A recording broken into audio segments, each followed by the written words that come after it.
नमस्कार, आप देख रहे हैं इंडिया न्यूज और मैं हूं आपके साथ हैदर जैदी। आज बड़ी बहस में आपको बताते हैं चौथे चरण के चुनाव के प्रचार का शोर सोमवार की शाम थम गया। बुधवार को 9 जिलों की कुल 59 सीटों पर मतदान होगा। ये जिले हैं पीलीभीत, खीरी, सीतापुर, हरदोई, उन्नाव, लखनऊ, रायबरेली, बांदा और फतेहपुर। इस चरण में 2.13 करोड़ मतदाता 624 उम्मीदवारों के भाग्य का फैसला करेंगे। इस चरण में लखनऊ से कई दिग्गज मैदान में हैं। इसमें कानून मंत्री ब्रजेश पाठक, नगर विकास मंत्री आशुतोष टंडन, पूर्व मंत्री अभिषेक मिश्रा, रविदास मल्होत्रा, पूर्व सांसद सुशीला सरोज, प्रवर्तन निदेशालय से नौकरी छोड़कर आए राजेश्वर सिंह भी शामिल हैं। इसके अलावा हरदोई में नरेश अग्रवाल के बेटे और विधानसभा के पूर्व उपाध्यक्ष नितिन अग्रवाल की किस्मत ईवीएम में कैद हो जाएगी। इसी चरण में लखीमपुर खीरी में भी चुनाव है, जहां 4 महीने पहले किसानों पर गाड़ी चलाने की घटना हुई थी, जिसमें कई लोगों की जान भी चली गई थी। तीसरे चरण के रण में सभी दलों ने ताबड़तोड़ रैलियां कर जनता से सहयोग मांगा है। तो वहीं सीएम योगी ने संस्कृति और धर्म की राजनीति पर भी जोर दिया है। कांग्रेस पर तंज कसते हुए सीएम योगी ने कहा कि कांग्रेस के लोग क्या जाने कि संस्कृति क्या है। कांग्रेस के लोगों को हिंदू बोलने में शर्म आती है, इसलिए कांग्रेस को वोट मांगने में भी शर्म आती है। कांग्रेस जाति के आधार पर वोट मांग रही है।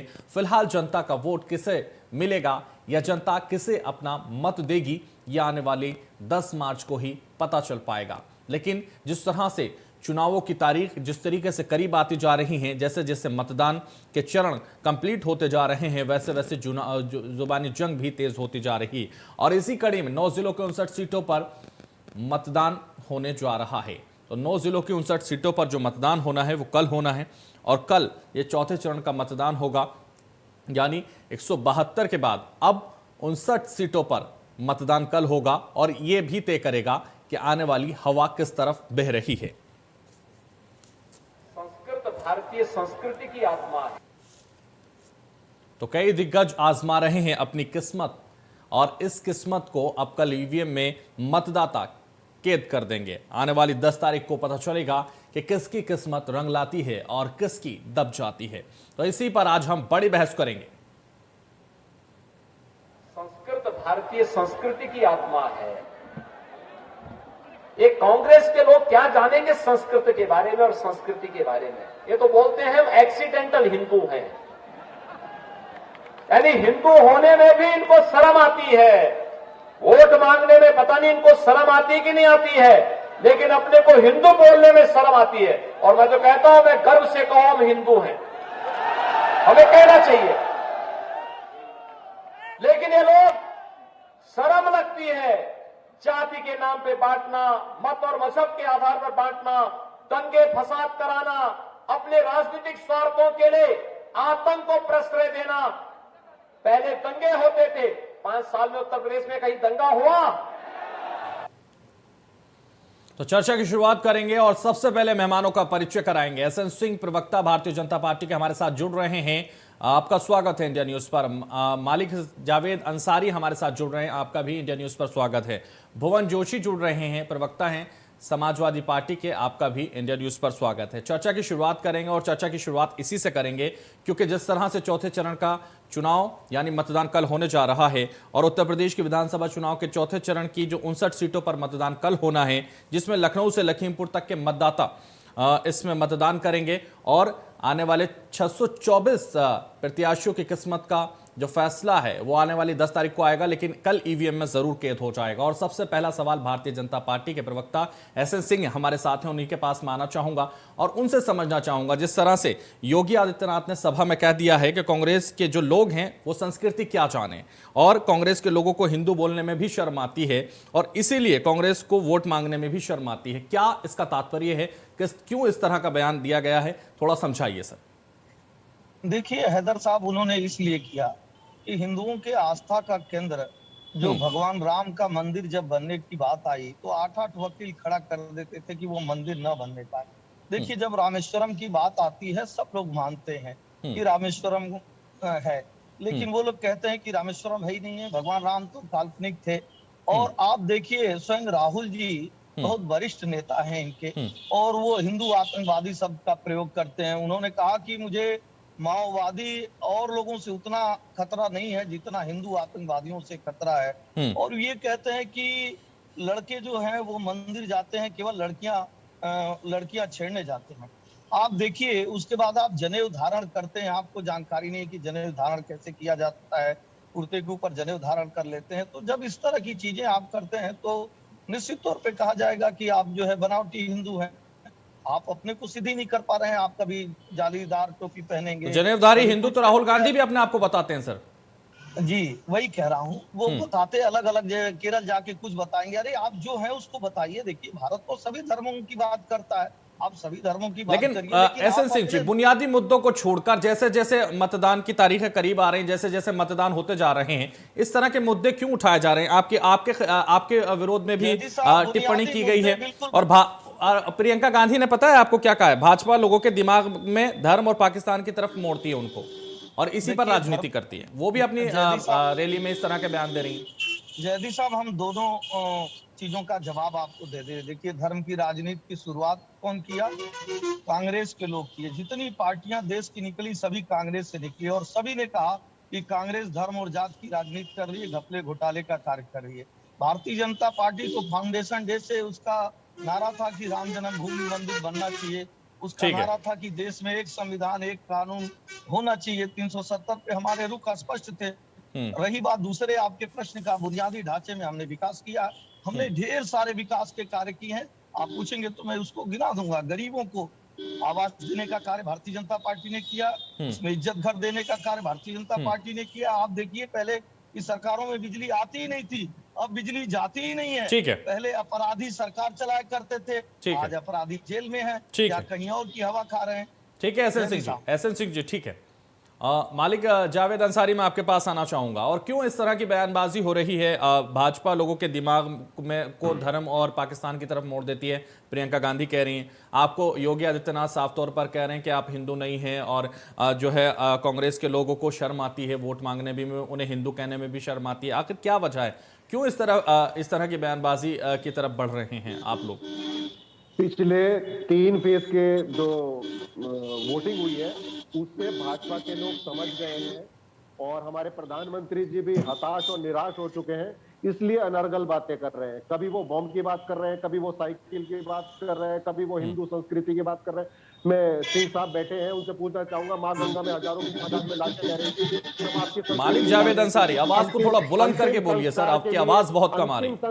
अंतिम संस्कार के लिए लकड़ियां नहीं मिल रही थी, तब हिंदू संस्कृति कहां गई थी?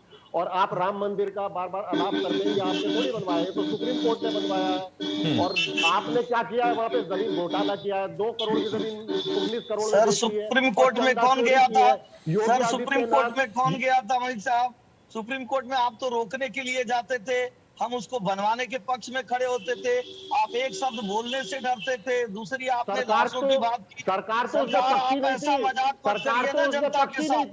कोविड जो कोरोना था वो केवल भारत में तो आया नहीं सर, वो तो पूरी दुनिया में आया। सरकार ऐसे लाशों पे सियासत करेंगे? सिखों को कौन मरवा दिया आप बताइए? भारत पाकिस्तान का बंटवारा कौन करा दिया आप बताइए? 8 लाख लोग मारे गए केवल जवाहरलाल नेहरू के चक्कर में सर। ऐसा बंटवारा नहीं चाहिए सर। ठीक है, दोनों लोगों से ही मैं निवेदन करूंगा, शांत हो जाइए। हमारे साथ भुवन जोशी प्रवक्ता हैं समाजवादी पार्टी से, आपके पास मैं आना चाहूंगा। लगातार जिस तरह का शतक का दावा पूर्व मुख्यमंत्री अखिलेश यादव करते हुए नजर आए भुवन जोशी जी, अब उसके बाद अनुराग ठाकुर का भी बयान आ गया, क्योंकि अब जिस तरह से चुनाव के मतदान होते जा रहे हैं, चरण पे चरण होते जा रहे हैं, पहला दूसरा तीसरा हो गया, चौथा कल हो जाएगा, जैसे जैसे हम मतदान करते जा रहे हैं वैसे वैसे अब जुबानी जंग भी तेज होती जा रही है। और इसी कड़ी में जो शतक का नारा अखिलेश यादव ने दिया था पहले और दूसरे चरण में ही, उन्होंने कह दिया था कि हम शतक पार कर गए हैं, तो उसको लेकर अनुराग ठाकुर का जो बयान आया, 100 सीट भी नहीं जीत पाएगी सपा। अनुराग ठाकुर 10 मार्च को कहेंगे अखिलेश ईवीएम खराब थी, ईवीएम की बेवफा थी, इस तरह की बयानबाजी उनकी तरफ से हुई है। क्या रिएक्शन है आपका इस पर? देश और देश आपके चैनल को सुन रहा है। मैं कहना चाहता हूं, अपडेट करना चाहता हूं कि हमारा अर्धशतक पूरी हो चुकी है। 3 चरणों का चुनाव हो चुका है, चौथा चरण कल है। और मैं कहना चाहता हूं, जब योगी जी से उत्तर प्रदेश संभल नहीं रहा और योगी जी के नाव को बचाने के लिए गुजरात से और हिमाचल प्रदेश से लोग आए हैं, लेकिन वो भी इनकी नाव को नहीं बचा पा रहे हैं, क्योंकि हम समाजवादी पार्टी बिल्कुल गंभीरता से चुनाव लड़ रही है, किसानों के लिए, युवाओं के रोजगार के लिए, जो मजदूरों को इन्होंने कोरोना काल में बुरे हाल में छोड़ दिया था, उनके लिए हम लड़ने का काम कर रहे हैं। हम उन विद्यार्थियों के लिए लड़ने का काम कर रहे हैं जिनकी परीक्षाएं रद्द हो गई है। तो हमारा जो विजन है वो बिल्कुल साफ है। हम लोग यहाँ के किसान, युवा, मजदूर, मातृशक्ति, इनके लिए चुनाव लड़ रहे हैं। और भारतीय जनता पार्टी करते रही है, उनका काम है, ये उनकी पिच है कि कभी आतंकवाद, कभी हिंदू मुसलमान, कभी पाकिस्तान, कभी आतंकवाद। एक मुद्दा जो भारतीय जनता पार्टी लगातार उठा रही है, एक मुद्दा जो लगातार उठा रही है, जिसको अमित शाह ने भी कल भी रैली में कहा है, पहले यूपी में आए दिन दंगे होते थे, गोलियां चलती थी और जिस तरीके की मारकाट होती थी, वो सब जो है कहीं ना कहीं आप पर सवाल उठा रही है। तो क्या इन सवालों को कैसे देखते हैं आप? क्योंकि लगातार कहा जा रहा है कि उत्तर प्रदेश में दंगे होते थे और अब जो दंगे करने वाले हैं वो जेल के अंदर हैं। तो ऐसे में ये जो हथियार है भारतीय जनता पार्टी लगातार इसका इस्तेमाल कर रही है। देखिए, मैं कहना चाहता हूं, आजाद भारत में आपने जितने भी नेताओं को देखा होगा, उनमें माननीय अखिलेश यादव जी एकमात्र ऐसे नेता है जिन्होंने हिम्मत करी है ये कहने की कि हमें वोट भी नहीं चाहिए ऐसे लोगों का जो कानून का पालन ना करे। हमने कह दिया कि कानून का जो पालन ना करे उसे हमें वोट भी नहीं चाहिए उसका। तो ऐसा कहने वाले, हिम्मत करने वाले कोई नेता है भारतीय जनता पार्टी में कि अन्य राजनीतिक दलों में? भुवन जोशी जी, आप मानते हैं जैसे उत्तर प्रदेश का रास्ता निकलकर केंद्र सरकार तक जाता है, उसी तरह से अयोध्या क्या लखनऊ तक लाएगा? देखिए, मैं आपसे मैं इतना बहुत गंभीरता से कहना चाहता हूं, उत्तर प्रदेश की जनता ने मन बना लिया है। मैं आपके चैनल में 10 मार्च को बैठूंगा और माननीय अखिलेश यादव जी वहां पर मुख्यमंत्री बनने जा रहे हैं और हमारी सहयोगी कितनी सीटें?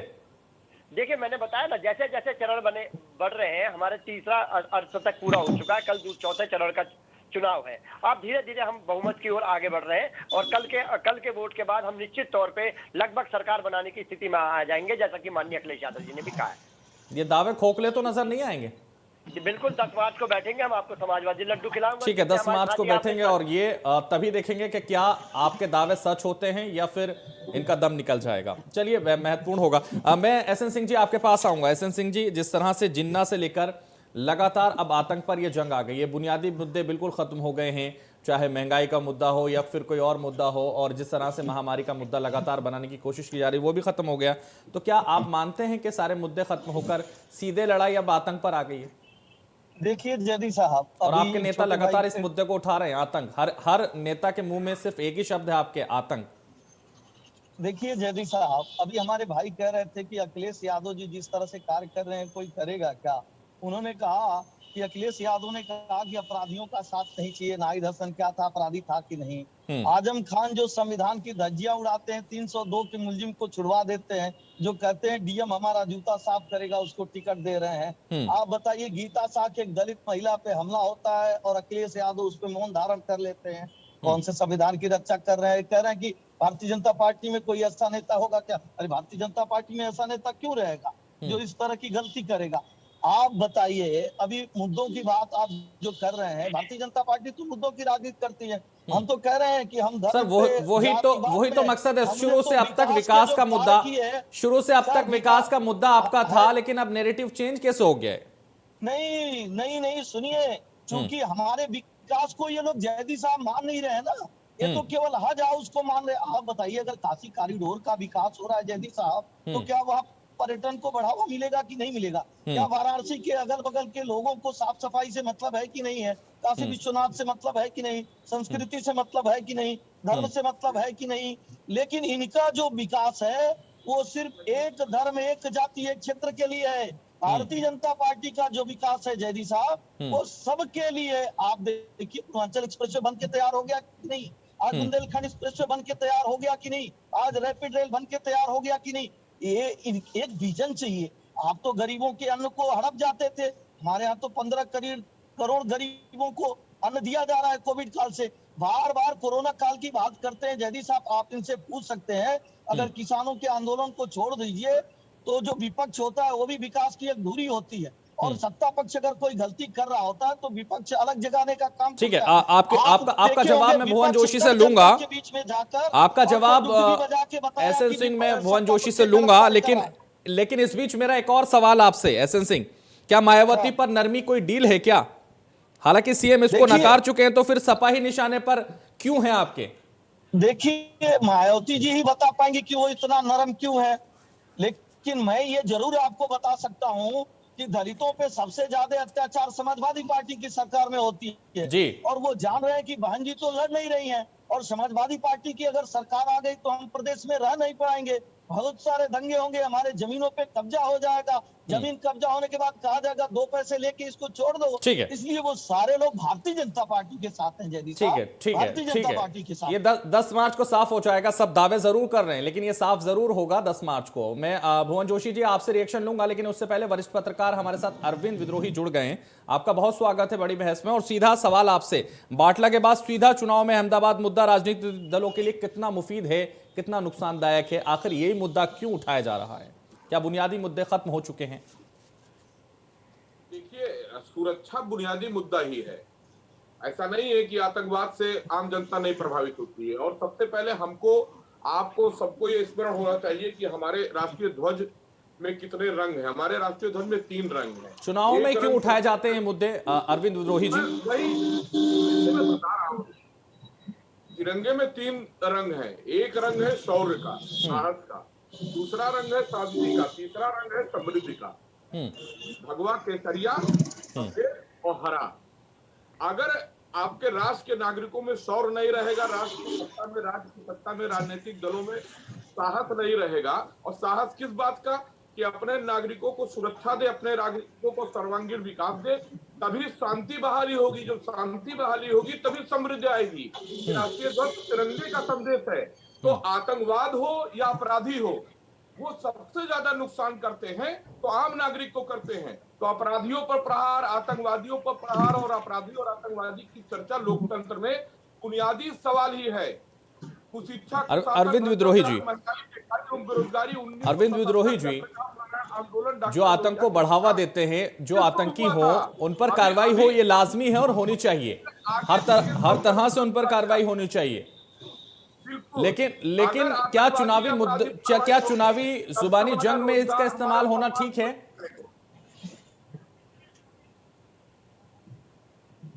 अरविंद विद्रोही जी, क्या जुबानी जंग में इसका इस्तेमाल होना ठीक है या फिर कार्रवाई होना ठीक है? दोनों संदेश सठे साठन समाचरित। राष्ट्र का नेतृत्व और राष्ट्र का जन दोनों सशक्त और सजग होना चाहिए। हम कभी स्वीकार नहीं, हम करुणा से भरे हो सकते हैं, लेकिन कोई भी इंसान ये नहीं हो सकता है कि अगर उसका अपना घर में पाला हुआ कोई कुत्ता भी अगर पागल हो जाए, उसको कोई बीमारी हो जाए, तो कोई अपने गोद में नहीं खिलाएगा, उसका इलाज कराएगा। तो राष्ट्र के नागरिकों की सुरक्षा सर्वोपरि होनी चाहिए, राष्ट्र प्रथम होना चाहिए। ठीक है, नेताजी सुभाष चंद्र बोस, बिल्कुल सबके लिए होना चाहिए। राष्ट्र प्रथम है, सर्वप्रथम है, और होना भी चाहिए। अरविंद विद्रोही जी, अब 3 चरण का चुनाव हो चुका है, चौथे चरण का चुनाव कल होना है, मतदान कल होना है। 624 प्रत्याशियों की किस्मत कल ईवीएम में कैद हो जाएगी। इससे पहले आपने देखा 172 सीटों पर चुनाव हो चुका है। अब कहां देख रहे हैं उत्तर प्रदेश की राजनीति को? बस सीधा सवाल। और राजनीति अपनी जगह है, और सबसे बड़ी बात है कि राजनीति जो है जनसेवा का साध और साधन होना चाहिए, केवल कुर्सी पाने, सत्ता प्राप्ति, मुख्यमंत्री, प्रधानमंत्री, मंत्री बनने का जरिया नहीं। ये अफसोस की बात है कि चुनाव को ये समझ लिया गया है कि एक दिन का खेल और मनोरंजन है। कोविड-19 के संकट काल के दौर में सत्ता पक्ष और विपक्ष ने क्या किया, इसका जवाब उनको तलाशना चाहिए। हमने कितनी अपने पड़ोसी की मदद की, ये हम तलाशेंगे। आज मुझे आश्चर्य हो रहा है, लोग जब जा रहे हैं तो लाखों करोड़ों रुपया खर्च हो रहा है, लेकिन वो लोग, उन लोगों से सवाल हो रहा है कि कोविड में आप कहां थे। प्रत्याशियों से सवाल हो रहा है, फिर लोग जात के आधार पर कैलकुलेट कर रहे हैं कि इतनी जात हमको मिल जाएगी, मुसलमान हमको मिल जाएगा, एंटी मुसलमान हमको मिल जाएगा। पूरा चुनाव मुद्दों पर हो रहा है। उत्तर प्रदेश का चुनाव एक एक मुद्दे पर हो रहा है, और हर मुद्दों पर विभाजन रेखा खींची हुई है। हमारा लोकतंत्र स्वस्थ और समृद्ध हो रहा है, जनता जग रही है, जात टूट चुकी है, समाज जुड़ रहा है, मुद्दों आधारित चुनाव हो रहा है। डॉक्टर लोहिया का एक सपना, दीनदयाल उपाध्याय का सपना, काशीराम का समाज जोड़ने का सपना लोकतंत्र में साकार हो रहा है। ठीक है। भुवन जोशी जी, सीधा रिएक्शन आपका। देखिए, मैं कहना चाहता हूं, बहुत गंभीरता से कहना चाहता हूं, भारतीय जनता पार्टी रसातल में आ चुकी है। इनके कैंडिडेट जो भी वहां पर चुनाव में वोट मांगने जा रहे हैं उनका खदेड़ा हो रहा है। अभी मैं कल परसों वीडियो देख रहा था तो 2 तरह के वीडियो मेरे सामने आए। एक वीडियो में इनकी विधानसभा की कैंडिडेट महिला थी, वो ये कह रही थी कि आपको भारतीय जनता पार्टी ने नमक दिया, आप नमक हराम हो गए, हमें वोट नहीं कर रहे हो। इस तरह की भाषा शैली भारतीय जनता पार्टी के गिरते स्तर पर आती है। दूसरा विषय अभी अब मैं देख रहा था कि इनके भुवन जोशी, आप अपनी टक्कर किससे मान रहे हैं? भारतीय जनता पार्टी से? अब चौथे चरण में बसपा को आप बिल्कुल महत्व नहीं दे रहे, जबकि आपको पता है अवध में बसपा का कितना वोट है। देखिए मैं सीधी बात बताऊंगा। जो सबसे शांत है मायावती, उनका आपको सुनिए, क्या मायावती पर नरमी के पीछे कोई डील? लगातार मैंने सवाल पूछा भारतीय जनता पार्टी से, लेकिन आप क्या मानते हैं मायावती जो अवध में अब चौथे चरण में चुनाव लड़ने जा रही हैं, उनका वोट नहीं है वहां? आप सीधे टक्कर भारतीय जनता पार्टी से मान रहे हैं, इसके अलावा मायावती पर ध्यान ही नहीं दे रहे। कहां देख रहे हैं आप उनको? देखिए बहन जी का स्टेटमेंट पूरे प्रदेश ने चुनाव में देखा था। उन्होंने कहा था कि समाजवादी पार्टी के कैंडिडेट को हराइए, चाहे भारतीय जनता पार्टी के लोगों की मदद करिए। तो इस तरह का जब व्याख्यान एक राष्ट्र के नेता का आ जाता है तो निश्चित तौर पे वो डील पूरे प्रदेश ने राष्ट्र ने देखी है। तो वो चलिए, समय का अभाव है इसलिए मैं इस चर्चा को यहीं रोकना चाहूंगा। बहुत शुक्रिया एसएन सिंह जी हमारे साथ जुड़े। मालिक जावेद अंसारी आपका भी बहुत शुक्रिया। भुवन जोशी जी आपका भी बहुत शुक्रिया। और अरविंद विद्रोही जी आपका भी बहुत शुक्रिया। बड़ी बहस पे फिलहाल बस इतना ही। दीजिए मुझे इजाजत और आप देखते रहिए इंडिया न्यूज।